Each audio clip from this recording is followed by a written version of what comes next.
आज हम इस्लाम के इतिहास के एक ऐसे महान शख्सियत के बारे में चर्चा करने जा रहे हैं जिन्हें महान अल्लाह ताला ने पूरे जहां का सुल्तान बनाया था। वे हमेशा के लिए जीवित रहने के लिए आबे हयात की तलाश में गए थे। एक दिन बादशाह जुल्करनैन अलैहिस्सलाम इस्लाम के प्रचार के उद्देश्य से एक अनजाने रास्ते पर कहीं जा रहे थे। चलते चलते वे बहुत सी बातें सोच रहे थे। कुछ समय बाद वे थक गए और एक स्थान पर आराम फरमाने लगे। मन में विचार कर रहे थे कि पूरी दुनिया में इस्लाम का पैगाम कैसे पहुंचाया जाए और दुनिया के पूर्व से पश्चिम तक अल्लाह की तौहीद का संदेश कैसे फैलाया जाए। इसी दौरान आसमान के एक फरिश्ते के साथ उनकी बातचीत हुआ करती थी। अचानक वह फरिश्ता बादशाह जुल्करनैन अलैहिस्सलाम के पास आया, सलाम किया और पूछा, हे सुल्तान, आप इतनी गहराई से क्या सोच रहे हैं? तब बादशाह जुल्करनैन अलैहिस्सलाम ने कहा, मैं अपनी पूरी जिंदगी अल्लाह की इबादत करना चाहता हूँ और इस्लाम का पैगाम पूरी दुनिया में फैलाना चाहता हूँ, लेकिन एक दिन मौत तो आएगी ही। फिर इस्लाम का प्रचार कैसे होगा? अच्छा मुझे बताइए, अल्लाह के फरिश्ते किस प्रकार इबादत करते हैं? यह सुनकर फरिश्ते ने कहा, आसमान के फरिश्ते जिस इबादत में लगते हैं कयामत तक उसी में लगे रहते हैं। अगर कोई फरिश्ता रुकू में खड़ा होता है तो कयामत तक रुकू में ही खड़ा रहेगा, और अगर कोई फरिश्ता सजदे में है तो कयामत तक उसी में रहेगा। यह सुनकर बादशाह जुल्करनैन अलैहिस्सलाम बोले, अगर अल्लाह रब्बुल आलमीन मुझे कयामत तक की जिंदगी देते तो मैं भी कयामत तक उनकी इबादत में मग्न रहता, लेकिन क्या यह संभव है? तब फरिश्ते ने कहा, मैंने आसमान में सुना था कि धरती के आखिरी छोर पर कोहे काफ पर्वत के तल में एक अंधेरी गुफा के अंदर आब ए हयात नामक एक कुआं है। अगर कोई इस कुआं के पानी पीता है तो वह हमेशा के लिए जीवित रहता है। यह सुनकर बादशाह जुल्करनैन अलैहिस्सलाम आश्चर्यचकित हो गए।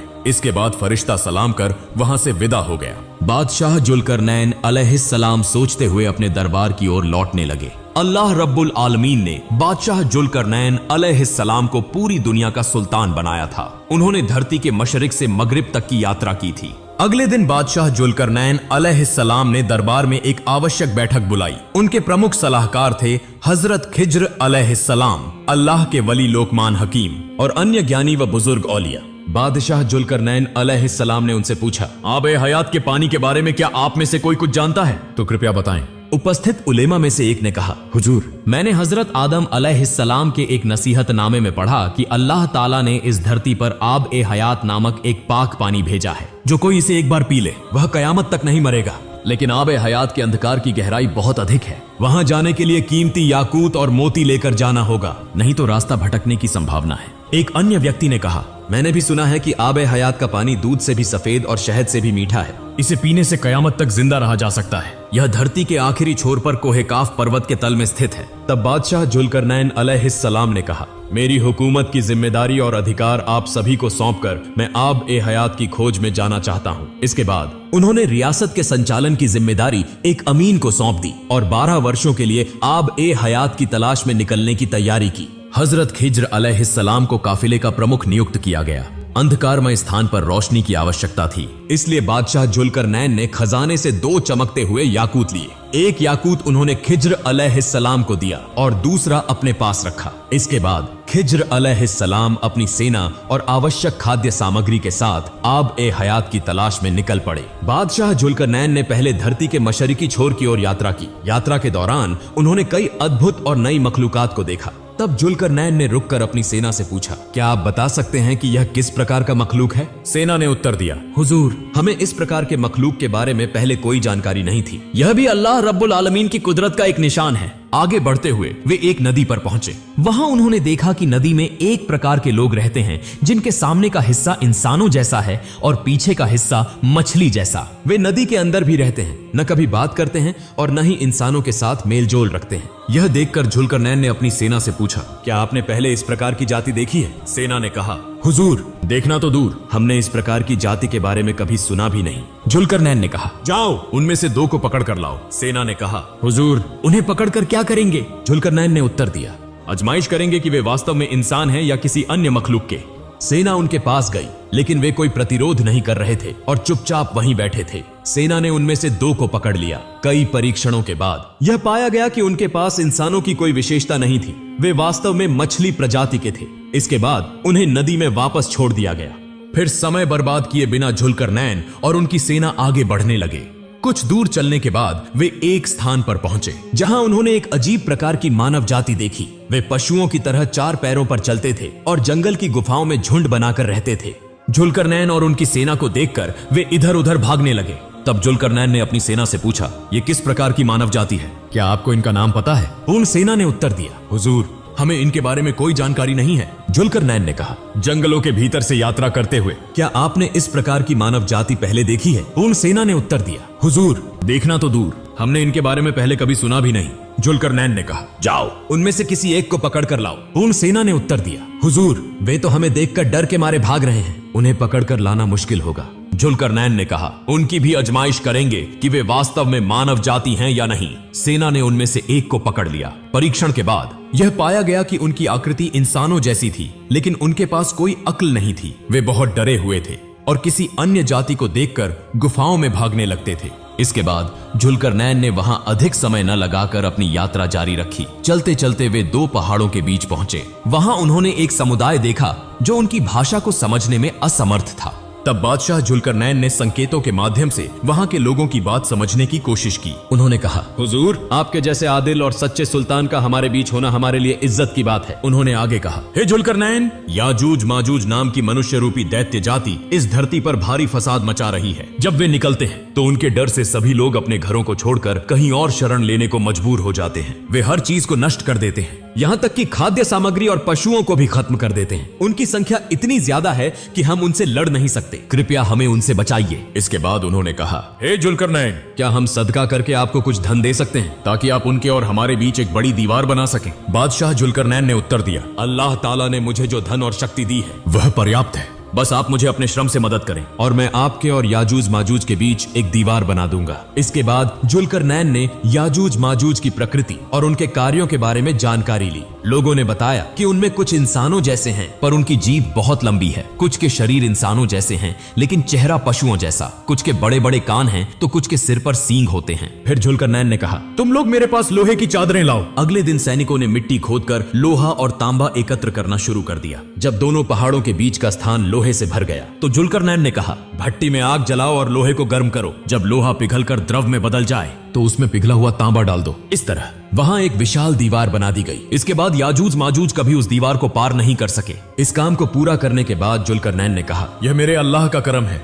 बादशाह जुल्करनैन की इस ताकत को देखकर वहां के लोगों ने इस्लाम धर्म को स्वीकार कर लिया। हदीसों में उल्लेख मिलता है कि कयामत तक वे याजूज माजूज के अत्याचार से सुरक्षित रहेंगे। हजरत अली रदियल्लाहु अन्हु से वर्णित एक हदीस में कहा गया है कि याजूज और माजूज इस दीवार को प्रतिदिन अपनी जीभ से चाट चाट कर कमजोर करने की कोशिश करते हैं। दिन ढलने के करीब वे सोचते हैं कि अगली सुबह इसे खत्म कर देंगे, लेकिन जब वे सुबह फिर से दीवार के पास पहुंचते हैं तो वह दोबारा पहले जैसी मजबूत हो जाती है। इसके बाद जुल्करनैन और उनकी सेना उत्तर की ओर बढ़े। वहां उन्होंने देखा कि एक विशाल दीवार से घिरा हुआ क्षेत्र था। उस दीवार के दूसरी तरफ क्या था, यह जानने के लिए जुल्करनैन ने अपने सैनिकों के साथ चारों ओर का मुआयना किया, लेकिन उन्हें कहीं भी कोई दरवाजा नहीं मिला। आखिरकार उन्होंने अपनी सेना के एक सैनिक को दीवार के ऊपर चढ़ाकर भेजा ताकि वह अंदर का हाल देख सके और वापस आकर जानकारी दे, लेकिन काफी समय बीत जाने के बाद भी वह सैनिक वापस नहीं आया। फिर जुल्करनैन ने एक और सैनिक को दीवार के ऊपर भेजा, लेकिन वह सैनिक भी कुछ देर बाद दीवार के ऊपर से गायब हो गया और कभी वापस नहीं आया। तब जुल्करनैन ने सोचा कि वहां कोई रहस्यमय या अलौकिक प्रजाति मौजूद है। उन्होंने और किसी को न भेजने का फैसला किया और आगे बढ़ने का विचार छोड़ दिया। इसके बाद जुल्करनैन ने समय बर्बाद किए बिना पूर्व की ओर अपनी यात्रा जारी रखी। कुछ दूर चलने के बाद वे एक सुंदर शहर पहुंचे। वहां के लोग शिक्षित और विज्ञान के क्षेत्र में बहुत उन्नत थे, लेकिन उनकी भाषा समझना बहुत कठिन था। बादशाह जुल्करनैन को देखकर उन्होंने सलाम किया और कहा, हे जुल्करनैन, आपके यहाँ आने से हम बहुत प्रसन्न हैं। तब जुल्करनैन ने उन्हें कलमे की दावत दी और कहा, अल्लाह एक है, उसके सिवा कोई पूजनीय नहीं। यह बात उन्होंने तुरंत स्वीकार कर ली। वे एक बुद्धिमान कौम थे, इसलिए उन्होंने बिना समय गंवाए इस्लाम धर्म अपना लिया। उन्होंने जुल्करनैन को बहुत सम्मान और आदर दिया। जुल्करनैन ने वहाँ काफी समय बिताया और उनकी भाषा भी सीख ली। उस शहर का कोई भी व्यक्ति उनकी बातों का विरोध नहीं करता था। जुल्करनैन ने इस्लाम की दावत इतनी आसानी से किसी और कौम को नहीं दी थी। जब वहाँ का हर व्यक्ति ईमान ले आया तो उन्होंने वहाँ से पूर्व की ओर यात्रा शुरू की। कुछ समय बाद जुल्करनैन एक समुद्र के किनारे पहुंचे। उन्होंने देखा कि आगे बढ़ने का कोई साधन नहीं था। तभी उनके सैनिकों ने कहा, हुजूर, समुद्र के उस किनारे पर एक सुंदर शहर दिखाई दे रहा है। जुल्करनैन ने वहां जाने की इच्छा जताई, लेकिन सैनिकों ने कहा, हुजूर, वहां जाने के लिए समुद्र पार करना पड़ेगा और यहाँ न तो कोई नाव है और न ही कोई अन्य साधन। जुल्करनैन ने ध्यान दिया कि उनके डर से वहां के लोगों ने सब कुछ छिपा रखा है। तब उन्होंने अपने सैनिकों से कहा, जंगल से कुछ पेड़ काट कर लाओ और उनकी लकड़ियों से बेड़ा बनाओ, उसी से हम समुद्र पार करेंगे। सैनिक जंगल में गए और वहां ऐसे पेड़ पाए जिनकी लकड़ी पानी में डूबती नहीं थी। उन्होंने जल्दी से कई बेड़े बनाए और एक एक करके उन पर सवार होकर समुद्र पार किया। जब वे उस शहर में पहुंचे तो उन्होंने देखा कि वहां के लोग बहुत कमजोर और काले रंग के थे। जुल्करनैन ने उनसे पूछा, आप लोग इतने कमजोर क्यों हैं? उन्होंने कहा, हमारे पास पर्याप्त संपत्ति है, लेकिन भोजन की भारी कमी है। हम राशन प्रणाली के माध्यम से भोजन पाते हैं। उन्होंने जुल्करनैन का सम्मान किया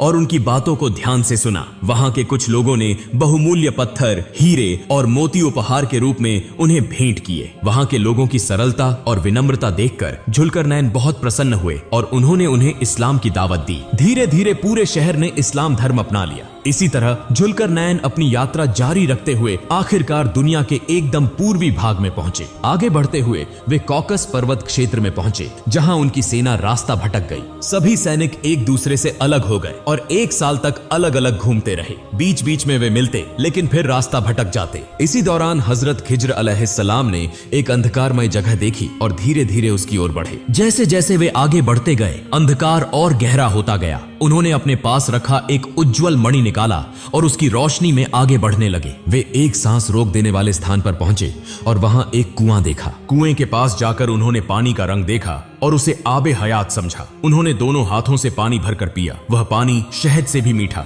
दूध से भी सफेद और कस्तूरी से भी अधिक सुगंधित था। हजरत खिज्र ने उस पानी को भरपेट पिया और अल्लाह का शुक्र अदा किया। इससे उनकी भूख और प्यास मिट गई, शरीर को नई शक्ति मिली और उनका चेहरा चमकने लगा। फिर उन्होंने सोचा कि इस पानी को जुल्करनैन को भी पिलाएंगे। इसके बाद वे वापस लौटने लगे। हजरत खिज्र अलैहिस्सलाम जहां पहुंचने के लिए उन्होंने बहुत दिनों तक सफर किया था, वहां से बाहर निकलने में उन्हें 10वें हिस्से का समय भी नहीं लगा। बहुत कम समय में वे अंधकार से बाहर आ गए और जुल्करनैन को ढूंढने लगे। लंबी तलाश के बाद उनका सामना कुछ सैनिकों से हुआ। सैनिक खिज्र अलैहिस्सलाम को पहचान नहीं पाए। उन्होंने पूछा, आप कौन हैं और इस अंधकारमय स्थान पर क्या कर रहे हैं? खिज्र अलैहिस्सलाम थोड़ी देर तक चुप रहे, फिर कहा, मैं खिज्र अलैहिस्सलाम हूँ। सैनिकों ने कहा, हम आपको पहचान नहीं पा रहे, आपकी सूरत इतनी बदल कैसे गई? तब खिज्र अलैहिस्सलाम ने बताया, मैंने आबे हयात के पानी का सेवन किया है। आबे हयात पीने के बाद खिज्र अलैहिस्सलाम का चेहरा इतना उज्जवल हो गया था कि उनकी पुरानी सूरत से कोई समानता नहीं रह गई थी। इसलिए उन्हें अपनी पहचान बतानी पड़ी। उन्होंने सैनिकों से पूछा, जुल्करनैन कहाँ हैं? सैनिकों ने कहा, वे 1 साल पहले हमसे अलग हो गए थे और कहाँ गए इसका हमें कुछ पता नहीं। दूसरी ओर जुल्करनैन अलग थलग पड़े, बहुत दिनों तक रास्ते भटकते रहे और आखिरकार एक अंधेरी गुफा में प्रवेश किया। गुफा के अंदर बहुत दूर जाने के बाद उन्होंने एक विशाल महल देखा। धीरे धीरे महल के करीब जाकर उन्होंने देखा कि दरवाजे पर एक बहुत बड़ा मुर्गा खड़ा है। वह मुर्गा इंसानों की तरह बोल सकता था। जुल्करनैन को देखते ही मुर्गा बोला, हे पृथ्वी के शासक जुल्करनैन, आप यहाँ किस लिए आए हैं? जुल्करनैन ने कहा, मैं आबे हयात की तलाश में यहाँ आया हूँ। अगर मुझे आबे हयात मिल जाए तो मैं हमेशा के लिए जीवित रह सकूंगा। जुल्करनैन की बात सुनकर मुर्गा हंसने लगा और कहा, अल्लाह ने आपको जो विशाल राज्य और अपार सुख सुविधाएं दी हैं, उससे आपका मन नहीं भरा? अब आप कयामत तक जीवित रहना चाहते हैं? इतना लालच ठीक नहीं है। दुनिया का समय अब समाप्त होने को है। गाने बजाने का चलन बढ़ चुका है। पुरुष औरतों का वेश धारण करेंगे और औरतें पुरुषों का। लोग बड़ी बड़ी इमारतें बनाएंगे और दुनिया की ऐश आराम में डूब जाएंगे। अल्लाह का जिक्र लोगों के दिलों से गायब हो जाएगा। दिन ब दिन इंसान पतन की ओर बढ़ेगा। ऐसे में कयामत तक जीवित रहने का क्या फायदा? यह कहकर मुर्गा अपने पंख फड़फड़ाने लगा और महल मोतियों, हीरों, जवाहरात और बेशकीमती पत्थरों से भर गया। फिर मुर्गा बोला, क्या आप इन सब चीजों को लेना चाहते हैं? जुल्करनैन ने कहा, नहीं,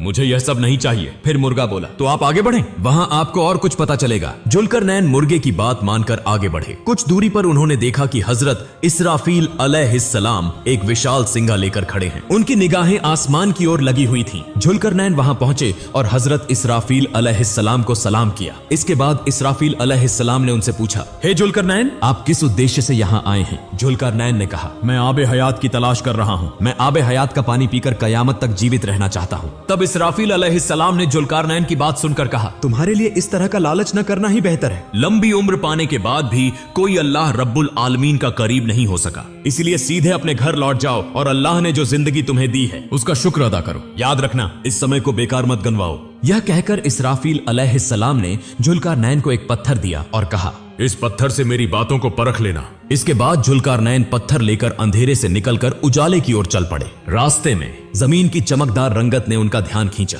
उन्होंने अपने साथी हकीम लुकमान से पूछा, यह इस तरह चमक क्यों रही है? हकीम लुकमान ने कहा, यह मिट्टी नहीं है, यहाँ मोती, जवाहरात, याकूत और फिरोजा जैसे बेशकीमती रत्नों का ढेर है। अगर आपकी जरूरत हो तो आप इसे ले सकते हैं। तब जुल्कारनैन ने वहां से कुछ पत्थर उठाए और आगे बढ़े। लंबे सफर के बाद जब वे उजाले के देश पहुंचे तो उन्होंने देखा कि रास्ते में जो पत्थर उन्होंने उठाए थे वे वास्तव में बेशकीमती रत्न थे। इसराफील अलैहिस्सलाम द्वारा दिया गया पत्थर एक सफेद पत्थर था जो बिल्ली के सिर के आकार का था। जुल्कारनैन ने हकीम लुकमान से पूछा, मुझे यह पत्थर क्यों दिया गया? हकीम लुकमान ने कहा, इस पत्थर का उद्देश्य तुम्हें यह सिखाना है कि दुनिया की हर चीज का लोभ त्याग दो। अगर तुम इस पत्थर को तराजू में तौलोगे तो दुनिया की किसी भी चीज का वजन नहीं पाओगे। केवल मिट्टी को तराजू में रखोगे तो उसका सही वजन मिलेगा। इसका मतलब है कि दुनिया की सारी चीजें असली में बेकार हैं। केवल मिट्टी ही असली है। मनुष्य का शरीर मिट्टी से बना है और एक दिन मिट्टी में ही मिल जाएगा। महल, पेशा, धन दौलत कुछ भी स्थायी नहीं है, इसलिए हमें उस मिट्टी में लौटने के लिए तैयार रहना चाहिए।